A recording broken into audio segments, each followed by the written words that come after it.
What helps you to lose weight and gives you cancer? Today, we're going to talk about that on Four Girls, One Chat. What's up? My name's Nicolette C.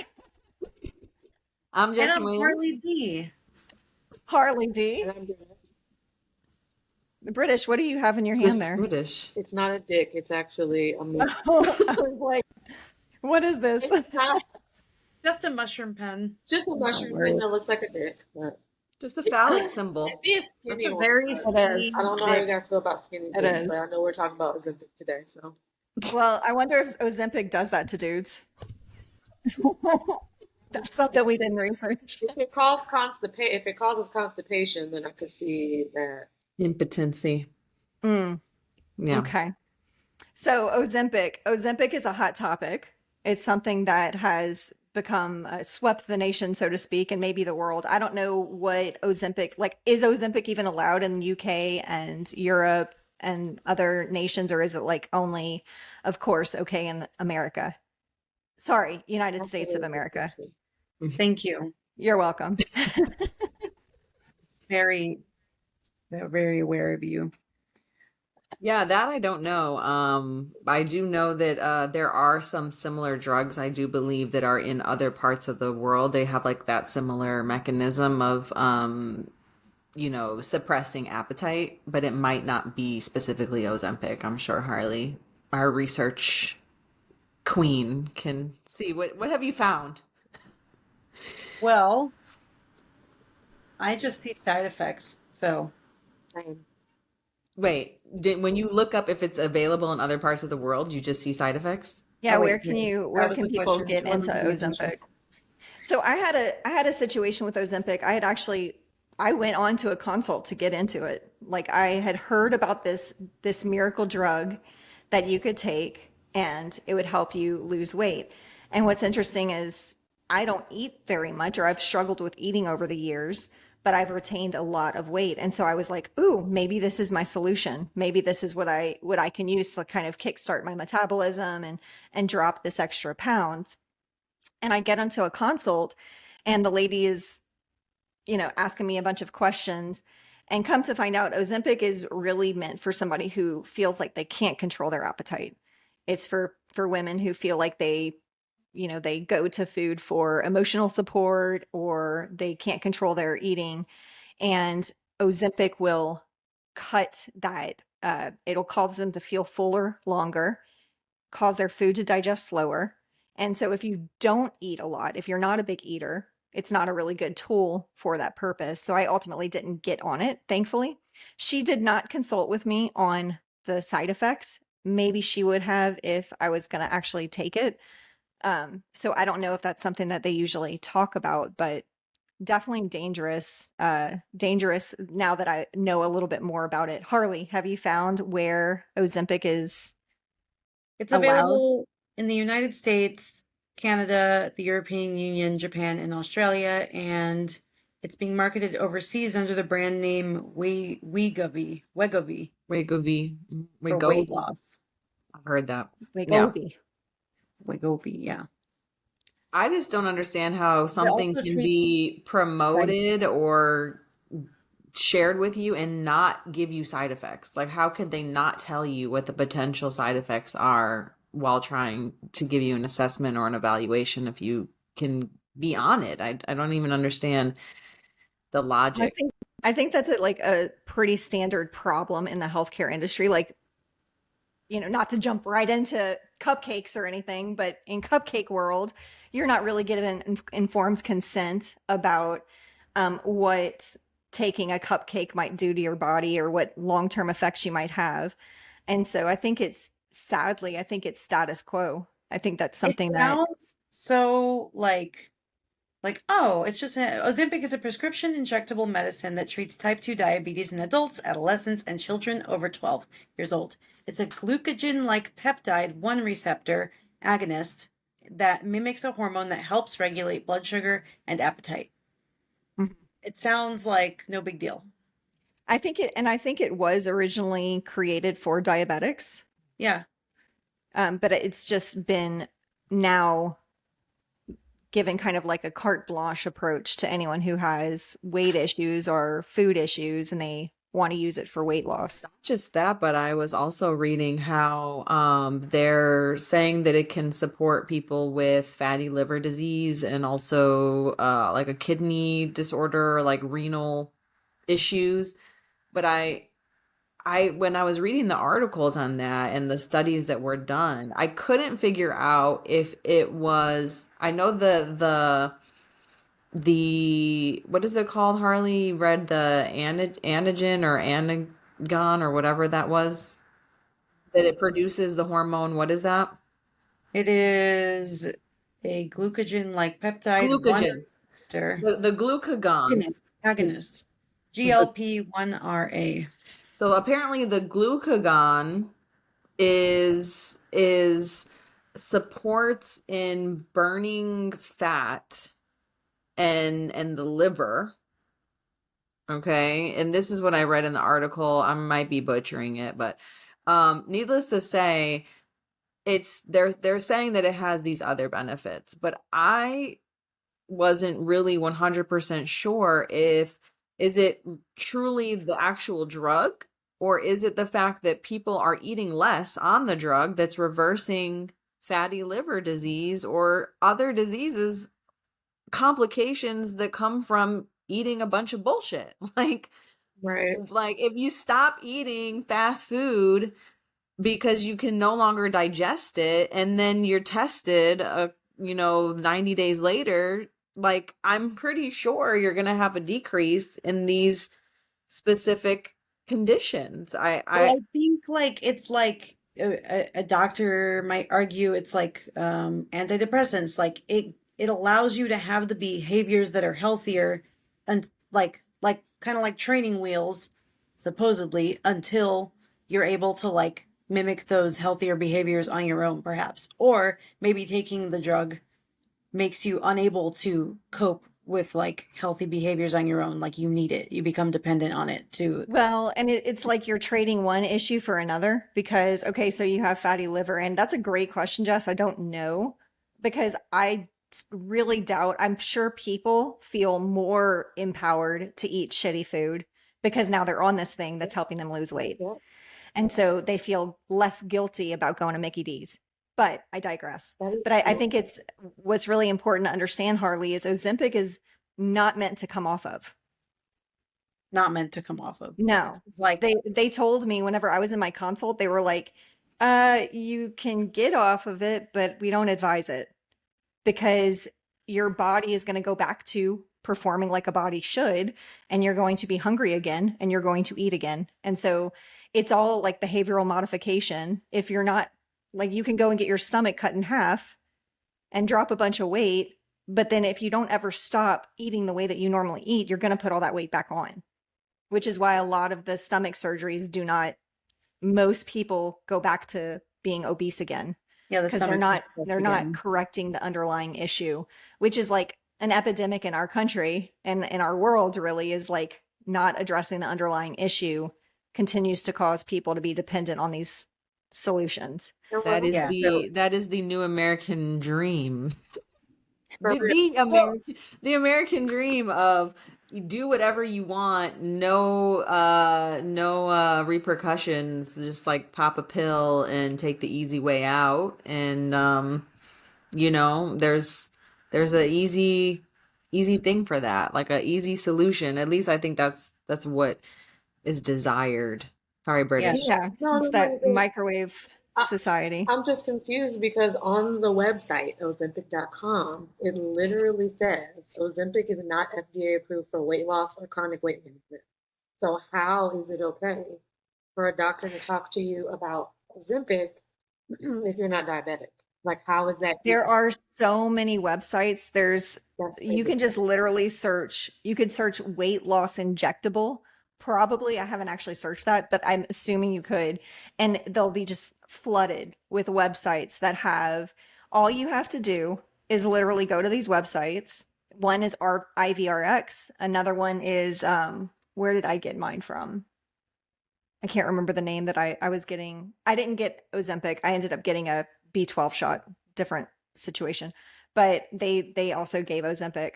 All you have to do is do an online consultation, just over So a Zoom call, essentially, and they will vet you to see if you're a good fit. And if you are, then they write you a prescription and then send it to you in the mail. It wow. says, like, if you go online, be the research person here, the most effective weight loss medications are GLP-1 agonists, which is what That's Ozempic. is, and then there's other like similar ones Yeah. that are all listed here. So that being said, that's why they use it, even if it's not FDA approved. Like on a molecular level, it is considered to be effective in that. It's similar to how, and these companies that are the producers of these medications and drugs, I mean, they use freaking chemotherapy drugs were not originally for cancer. Were they not for like HIV or something and it made people sick and then they started using it for cancer? I mean, That's crazy. I'm pretty sure that there's a number of drugs that were not originally for their specific purpose and then they just magically found, because even with looking up Ozempic and the different um options for how you can use it, I even saw a study they were using it for like schizophrenic patients. Like, why are you studying what is it that would make them? It's almost just like there's a lot of freaking money to be made and there's a lot of money to throw at it. And so, hey, let's just see what this is helps people with. So What does I'm it cost? convinced that we are living in a time in history where we are guinea pigs. The industrialization of our world and the separation of common man and the, say, big organizations, the big pharma, the big industry, the ones that really have the money and run the show. I'm like, whenever you look back at, even from healthcare, birthing, education, if you look back in the industrial age and the coming away from living in your home, tending to your land, staying as a family, just real hardy living, to industrial complex type living, there has just been so much testing of humans on these like wild drugs, and they're marketed as good, as saviors, as healthy, as the solution to X problem. And time and time again we see all these nasty negative repercussions, but it's after it's been kind of integrated into society and we've been brainwashed to believe that this is the solution. So then by the time issues really start to become quite apparent, then the population doesn't even want to believe that the thing is a problem because they've been brainwashed into believing it's the solution. So Or it's they this, just move on to the next thing. It's not even really considered as a problem or looked at as like that's a really big freaking issue that we have here, where you've just been lied to for the last God knows how many months, years, and now it's just swept under the rug.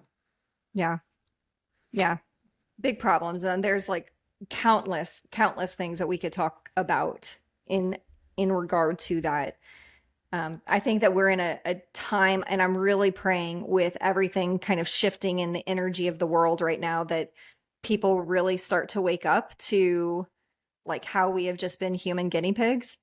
I'm really praying that people start to like refuse to be tested on and refuse to be guinea pigs, but there's got to be an alarm bell sounding. Well, we That have the internet and we have freedom of speech, at least for now.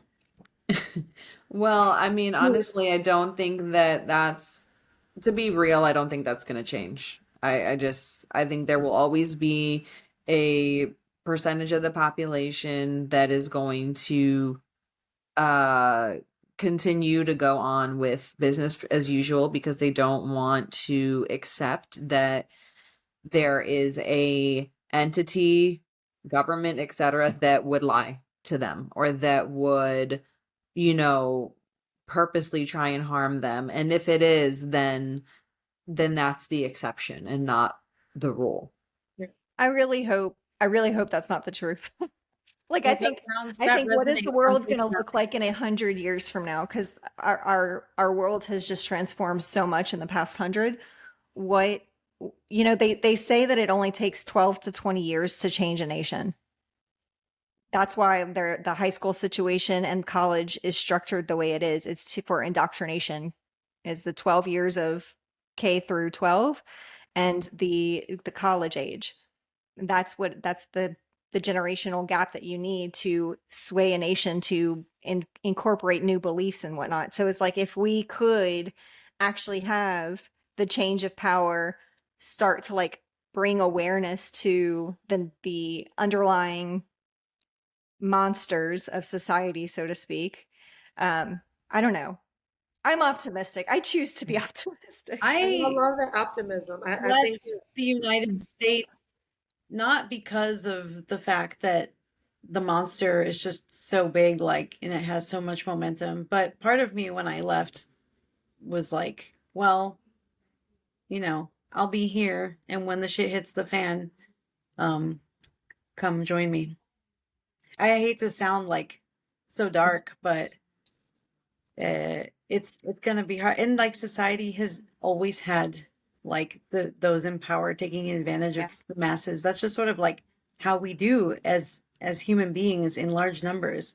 And then as like technology comes up with more solutions, life gets more convenient, and then it starts to lose its meaning because you stop being connected to the the the routines and the things that humans do to feel human. And then like more and more band-aids, more and more pills, more and more ways to make it easier. And it's sort of like there's always a balance. Like as one thing gets easier, something else is going to get harder. And we're just sweeping all that's harder under the rug. And it's creating this imbalance. I think it Like, comes from I don't know. awareness. What were you gonna say, Ariane? Awareness. No, I'm done. I was it's just awareness because here in America, guys, America. In America, America. you can literally I get mean, you're you can literally go and you can buy cigarettes, all of that, and there's just the Surgeon's General warning on there. And when I was in Mexico recently, there was like a bag of chip. Like I noticed, like on the chips, it tells you that it's like excessive calories, right? It's like they're warning you to let you know, like before you eat this, just know that it's going to cause you to eat over what you need to eat, like your caloric intake. When I was in Australia, like the cigarette boxes in Australia, I look disgusting because they have actual pictures of people who had lung cancer or like all of these like side effects of it. They put it right on the cigarette box. So then at least you're putting it out there for the people, and then it's their choice. But when you make things look shiny and pretty, when you make people who take the Ozempic look so skinny and cute and not really show the dark side of it, then that's what fools our young people. Because I have students who are like, I have this one student, she eats Takis all day. Okay. She always has like a bag of like hot Cheetos or hot Takis. And she constantly is telling me my stomach hurts so bad. My stomach is hurting, but she still eats it. So then that's that awareness of like, honey, when you're in pain, that means you need to stop eating it. But she's not in control of that because the parent is the one buying it. So are we teaching young people awareness? Are we being taught awareness like, okay, maybe when I eat McDonald's, like I get constipated. So like my awareness is going to be stronger the next time I go. Maybe I won't get, the $10 meal. It's cheap, but it's not like I can't shit when I eat it. So it's just like we're ignoring we're ignoring what's happening to our bodies, and we're like, oh, it's just part of getting old. Like it's just no, it is not. Like literally it is not part of getting old to feel like you're an old man or woman and you're in your 40s. Like that is not, or even in your 50s. Like literally I mean, it's a choice. At the end it of the is day, so it's a choice. I mean, there's a level of cognitive dissonance that comes into play when people do not want to acknowledge the reality of what they're experiencing and connect it to that this could actually be my lifestyle because they don't want to give up what they have going on. But it's partially, I do blame the individual because we are in control of our bodies. We are the owners of our temples. The other part of it, though, that should not be ignored is the fact that these companies are purposely creating products that are lab formulated to be the most addicting uh things that we put into our mouths. So is you start the babies on this, like kids are given Cheetos at like a year old, like, I mean, like we're, it's like, do you have a chance? Yes. I mean, I'll speak for myself in terms of like growing up on fast food and having had that for almost every meal as a kid, and drinking. British and I were just talking about last night how we used to drink pop soda. Like, did we even drink water? I don't even remember drinking water as a kid because I was constantly drinking pop. And but the so you can transition from that. You have to come to a point where you make a choice. And the sad part, bringing it back to Ozempic or bringing it back to the drugs, is that that's just another facet of this system, like the toxic food. And instead of saying, okay, this is making me sick, well, I can keep up this lifestyle and I can just take this pill. So I don't actually have to make a change. I don't actually have to come to, like British said, having this conscious awareness of being in tune with my body and listening to what my body is telling me. And I can just override that with an injection or a pill. And it's actually very sad, but at the end of the day, it falls on you as the person. What's I sad love is that I, when I used to feel like unhappy or uncomfortable, like up until a certain age, when I guess was ready to hear truth, whenever I was like feeling badly, my first instinct was, what's wrong with me? Why aren't I just normal like everybody else? Like, so if you're feeling bad, like sometimes you don't even recognize that as your body telling you something. Like, you don't realize that that's a sign that you get to listen to your body. Like, I don't even know when I realized that, like, I get to listen and I get to make decisions.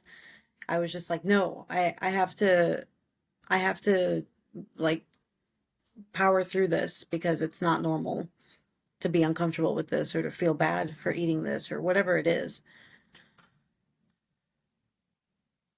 Yeah, that's a great question. Like, where, or even just the awareness piece.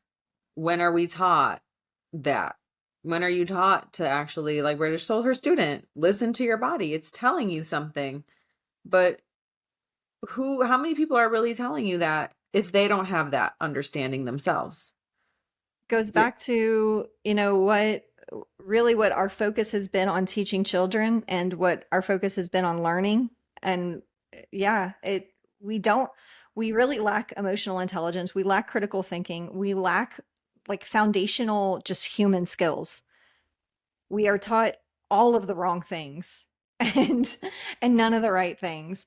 And so parents are really lacking um a lot of wisdom on how to guide children. Like, I have 6 children that a lot of times there are things where I'm like, I don't know how to navigate this particular situation with them. My parents did a shit job with me. I don't know how to, there's some things where I'm just like flabbergasted and just feel completely incapable of dealing with.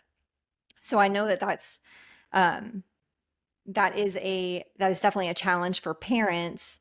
I can't even imagine what it's like in school with what I hear about the school system and what it's like with the parent teacher dynamics and all of the politicalization of schooling. I think it is a real messy situation that we find ourselves in, but I love this topic of awareness. I think we should really highlight and talk about awareness quite a bit because awareness is powerful. And I always say awareness is the first step to any kind of change. You can't actually expect somebody to change if they're not aware that there's something to change. And if you're not aware of a particular problem, if you're not aware, then not that you have an excuse, but it's like, how do you change something that you're not aware of that needs to be changed? But once you become aware, then there is some personal responsibility that gets to be implemented where it's like, okay, I'm aware that there's this thing that I'm not doing well or that I'm struggling with. What tools could I go out and find? What support can I go out and find? What steps can I take to XYZ? So Ozempic, weight loss, health. It's not like I can't talk for kids. There's a lot of kids that are just ignorant because their families are not empowering them. But for adults, there's really no excuse. I mean, we absolutely live in an age where you can come onto the internet, take 5 seconds of your life to do some research and start empowering yourself on tools and resources to make better choices. I You know also what though? Like, let me just say one thing. yeah. The one thing that I thought about when you were speaking, Nicolette, was the socioeconomic piece. And I oftentimes will hear people say that while people who don't have a lot of money can't eat healthy, or there's like this almost like health as a privilege, and not to blanket it as that's not the case, because there are probably tons of caveats.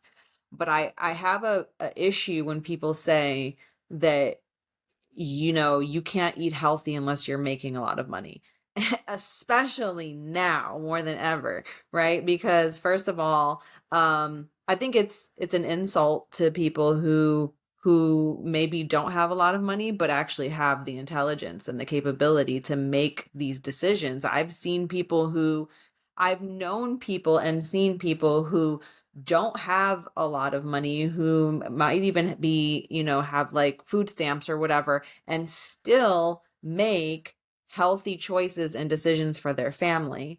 So I think there's a lot of like rationale, even collectively as a society, and excuses that are put out onto other people as to why certain people or individuals or populations or socioeconomic statuses cannot eat healthily or make healthy choices. And I don't think that that's true. I don't think that's fair unless you are in a freaking food desert, which exists as well. And I think that that's like another issue and topic to be discussed. But that came up for me as you were speaking, Nicolette, because there is that awareness, and you don't have to be some successful six-figure millionaire, whatever, to eat healthy, to make healthy choices. That just brought up, I can't remember. I was looking through our Instagram DMs just because we send so many things back and forth. There was a reel that I recently saw. Maybe we shared it in Ascension Sisters. I don't know. But there was a reel that was like, everything is free. You just need seeds and soil, and you can plant food. Animals are free if you think about it. You may have to buy one from somebody else, but like, could you barter a calf from somebody and raise a calf yourself? Like, of course there are hoops to be made, and there are definitely life, situations to work through. But when you think about the heart and soul of the abundance of the world around us, it's another part of the idea that has been implanted in us that we have to go to a grocery store to get food. Yeah. Where could we empower ourselves to make our own food, grow our own food, utilize the resources around us? That requires effort. It requires maybe making some tools. British. I'm just like, once I heard, because in my head, I'm just like, lazy motherfuckers are, sorry, but motherfuckers are lazy as shit. Okay? So people are going to come up with an excuse about that because, yeah, like Jess said, when people are like, isn't that expensive? Like when you say you're vegan, you just open up a whole entire can of, I don't even know. I was thinking of like a can of whoop ass, but that's what I want to open up on people when they're like, isn't it? And I'm like, think about this. I'm paying for my sanity and my health. I'm paying it forward. So I'm eating healthy now. So then when I get in my 50s, I mean, some people are getting sick in their 40s, okay? And I'm not even 40 yet. Hmm. Yeah. Do I want to be spending all of my hard-earned money in my 40s and 50s and beyond on medications, on getting jabs, on going to the doctor all the time? Because that's actually more expensive than going to the farmer's market and getting a CSA or going to Whole Foods and getting some fresh produce. That's more expensive. So people are lazy and they're like, I don't want to wait for, an herbs to grow. I just want to go I just want to go and get some fast food. And it's just like you want to go get fast food, but then you want a magic jab or a magic pill to take away the fat that you just ate. You don't know what it's doing to your body. And then it makes you lazy. So it's just like, Yes, what? laziness begets laziness. Yeah. What are we even like? Yeah. Why are people even? Why even I complain? And can't why want imagine. sympathy? You know what I mean? I Like, why just do want you to want like, sympathy for like your health problems when you cause them with your laziness? Like, I'm sorry, but like it's just people act like they're examples. It's like what you see. Like you got to have good examples to know that that's even an option, which brings me back to awareness, which brings me back to like, we're talking about the school system indoctrinating us and like letting us down. But I did just recall, like when I was in school, required reading for me had a lot of like dystopian books. Like I had to Yeah. read Brave New World. I had to read like 1984 and The Giver. Like even at a The young age, Giver. I read The Giver, and Love all The of those Giver. books kind of like tell you whatever you think you know, you might not know because you didn't Yeah. even know colors exist. And by the way, they do. Right. So considering that school is giving us these books, it is sort of giving us the key. And I don't know if like I would, because I was always in like programs, so I don't know like what the generic school is teaching kids, but not. I'd like be at some curious to know if those books are still required reading. I want to know what the required reading is because it's really important. I think that was part of my ability to be aware. It's like, Ask the English teacher here. British. What's required oh, reading? what is Yeah, required reading? so first of all, my school district decided that they weren't going to let us pick the book. So it's like only sixth grade can read certain books, seventh can read certain books, eighth can read certain books. But now what they're doing is they're picking the book so to make sure that it aligns with the standards. So for example, they want us to read an option for reading a novel this quarter is Bud Not Buddy. Now, I get it, but then I don't. Because I'm like, I want to read something that is relatable to my students in 2024. Bud Not Buddy, do you know all of the shit that I'm going to have to explain, all the research that I'm going to need to do to even get them up, even like get them into an understanding about like the 1920s and the early 1900s, right? So it's just like what, and a lot of teachers are pissed because we're not able to choose the type of books that we want our students to read, like for the curriculum. It's chosen by the district, and these people are not in our classrooms. So it does suck because a book like I'm just 1984 would glad it be, wasn't like Bud, not Brenda, personally. Personally. I'm good with learning about 1920s. like, that's cute and everything, but unfortunately, we have a lot of teachers who are just like, I'm just going to teach from the book because I don't want to have to teach a novel that I'm not interested in. So then you kind of go down a rabbit hole with that. But the type of books that students are really interested in a lot of comics. So they're really into manga, like all kind of like fictional things, but not the type of stuff that you're talking about, Harley, like the dystopian. It will literally go over their heads, unfortunately.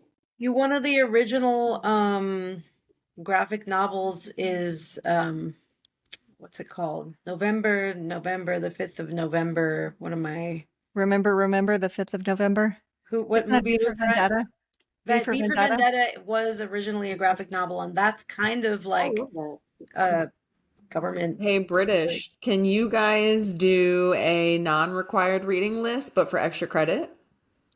I kind of think that might be cool to That's what say, I was like, thinking, if you Jess. did extra reading and you guys read maybe the, because here's the thing that Like, if you want to be just, woke, you need to just, read this woke ass no, book. we don't want woke. We don't You want don't woke. like woke anymore? No, Am I no. like, I, Anti woke.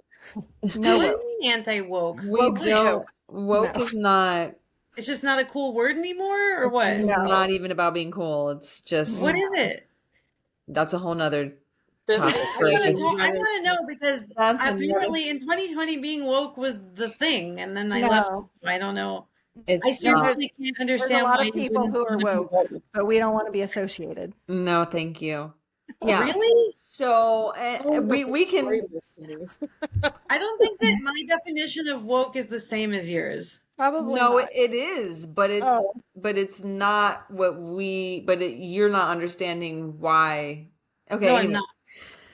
not. Um. I'll send you Okay. a Well, let me just say this. Let me just finish my thought. If you want to go into the woke conversation, we can do that. But let me just say this. In terms of these books that you're speaking to, Harley, I think that what is important as a parent, I'm not a teacher and I'm not in the educational field. So, but critical thinking has become a skill that is non-existent in these children's lives that are in the school system. yes. And I think that any book that could encourage critical thinking would be extremely beneficial, or Yeah. even conversation or discussions, because that's what I'm concerned about. I'm concerned about having a population or generations that are now, you know, coming after us, that do not have the capacity to have critical thinking and conversations that go deeper than just, you know, I feel like this. I feel therefore it is. Exactly. Yeah. And I think that that's what's scary, because it's great to have your opinions, but you know, and even like we might differ on opinions, but can you bring up some points to your argument because you had the ability to critically think, research, go through some things, and have an actual discussion. That plays into this woke discussion, so. Okay. Yeah. Very valid point. And I'm super worried about it as well. That's scary. And you guys know that every state in the United States of America does not require any type of, so every single state requires sex education, sex ed. My students who are sixth graders, they got sex ed stuff in fifth grade. And I'm just like, Unbelievable. y'all didn't need that. They should have been teaching you Mm. something else. So I think it's interesting because there are all these requirements and things that, you know, students need, but it's not really anything that's going to bring more awareness into their lives, provide them with critical thinking so that they can delineate between what's going to be a good choice for them and what's not going to be a so good choice for them. And then they're also seeing in their daily lives this lack of attention, because I've noticed that, especially with students in Title I schools, which is just like students who get, basically it's a school full of students who get free and reduced lunch. Like you know, you come from a low socioeconomic background and you're in a public school because, you know, your parents can't afford it. And I get that. I'm a product of that. There was not, in my high school, they were passing out, you could go and just get condoms in the, you know, you go up to the office and get condoms. Your PE teacher had them, and then there was so much teen pregnancy, gang violence, and a lot more. And I see something similar in still in the school system now.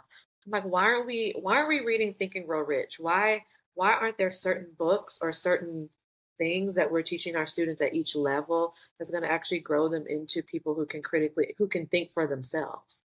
Because in Well, that this, middle you school know, time, they're it very, goes back to, sorry. no. Go ahead. It goes back to the Rockefellers who started the institutionalized schooling. Yeah. I want a nation of workers, not thinkers. So everything is programming for work.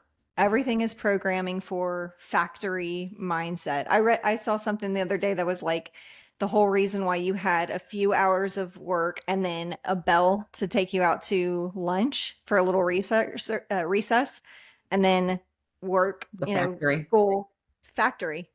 Hmm. That's Yeah. all Based factory on programming. Yeah. it's the Yeah, Prussian, isn't it the Prussian system? something. Yeah. I believe it's the Prussian system of education, and yeah, it's all based on creating factory workers, and that hasn't Mhm. changed.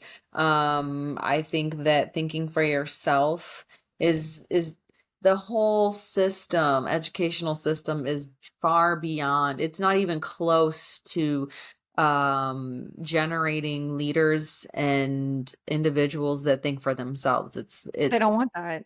I mean, even not even the Yeah. teachers can. Clearly, you can't even determine as a teacher what you want your kids to read. It's the system that has to determine what the teacher tells the kids what to see. Like, and It this has to is be what why I do.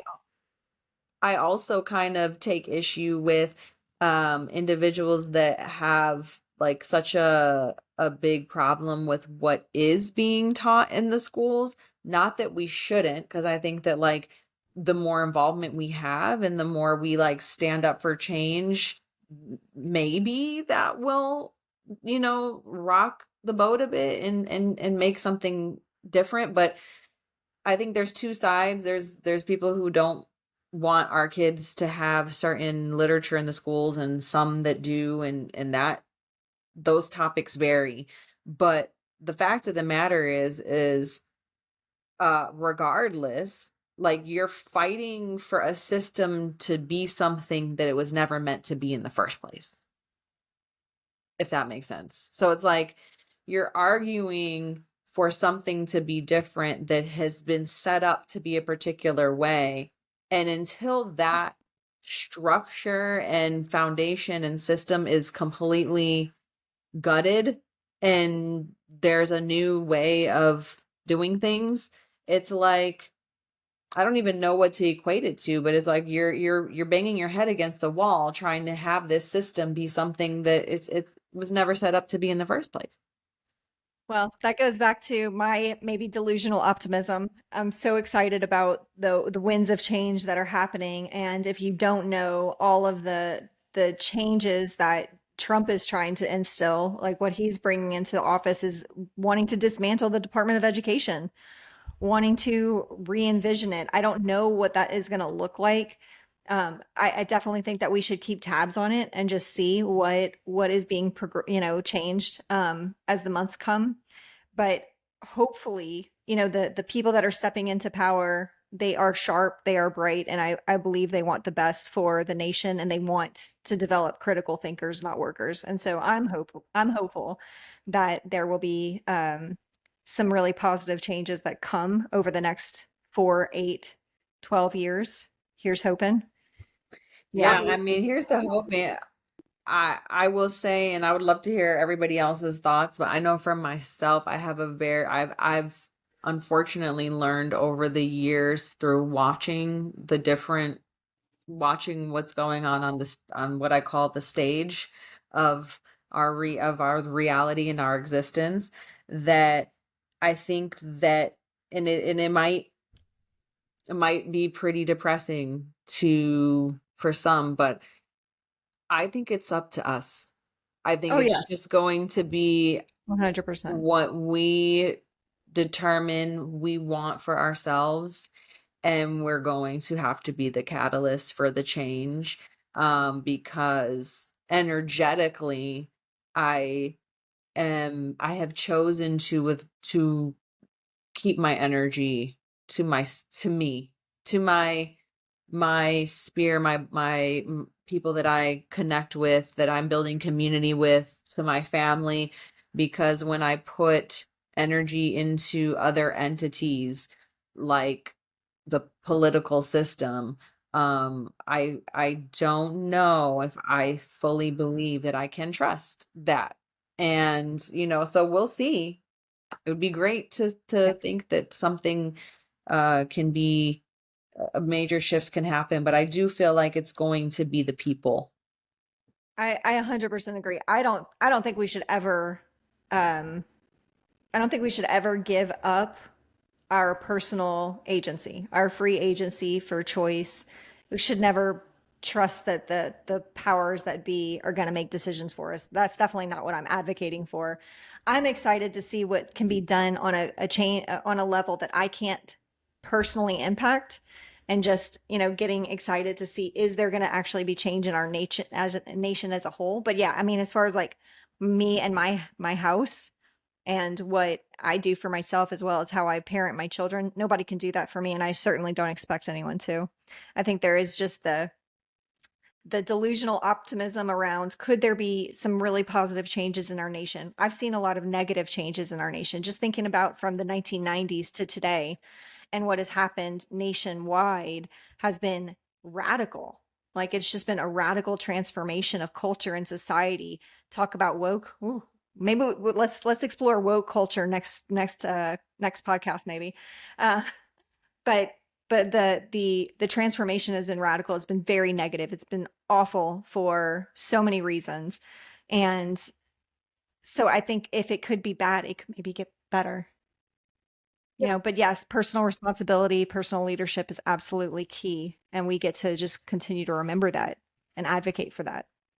And then, Yeah. I don't know. I mean, I've heard it said that like zoom out and look at like humanity is just like going through its like early teenage years, because like we've grown up a lot technologically speaking in the last 100 years, and of course that's going to come with like an awful lot of chaos, but like that's like the hormones of change. Like we're literally pubescent as a race. I mean, I hope we make it through global warming.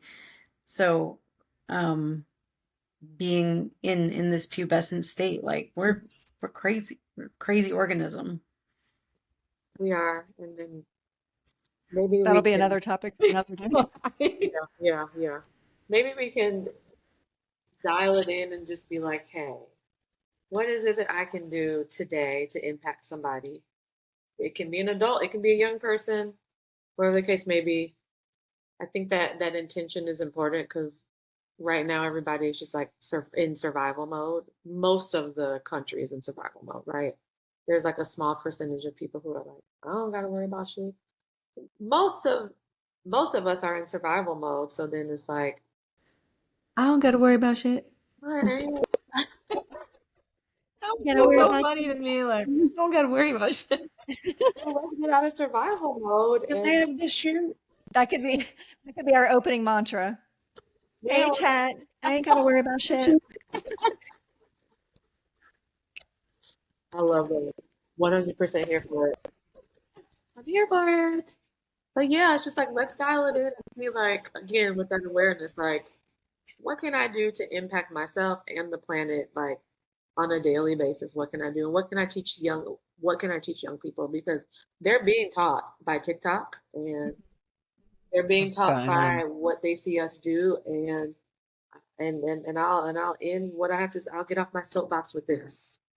Even in the school system, we look at that little magic pill, literally a magic pill that is going to keep those kids who are rebellious, like to keep them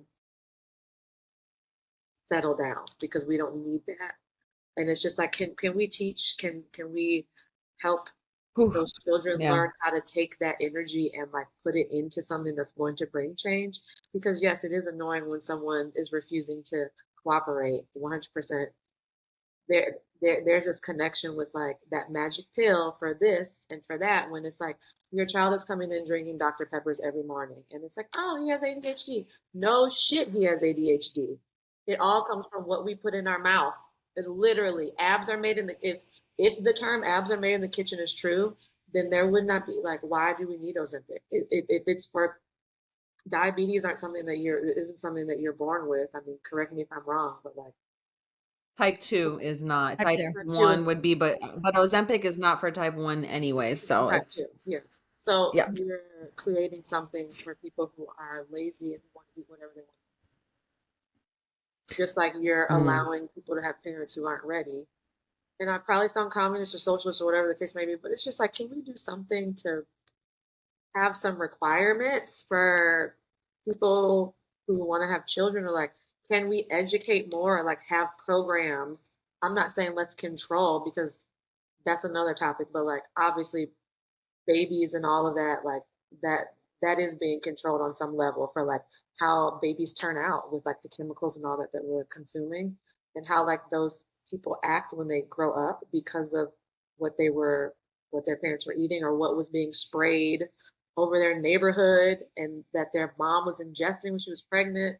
But it's just like, do we are we thinking that deeply when with parenting? Because the trophy wife story, and I'm pretty sure that some people know about this, but that story in itself is like, wow, we really need to be careful when we're thinking about starting families and having children, because everything that we're doing is impacting the future.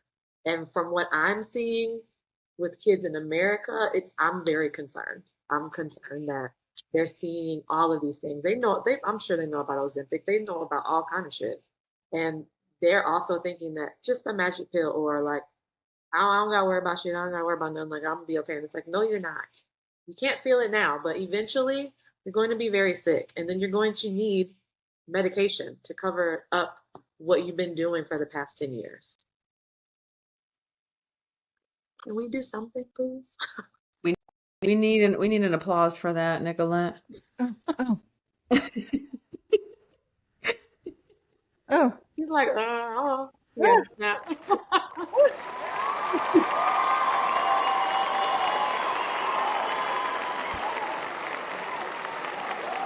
No, we're not really.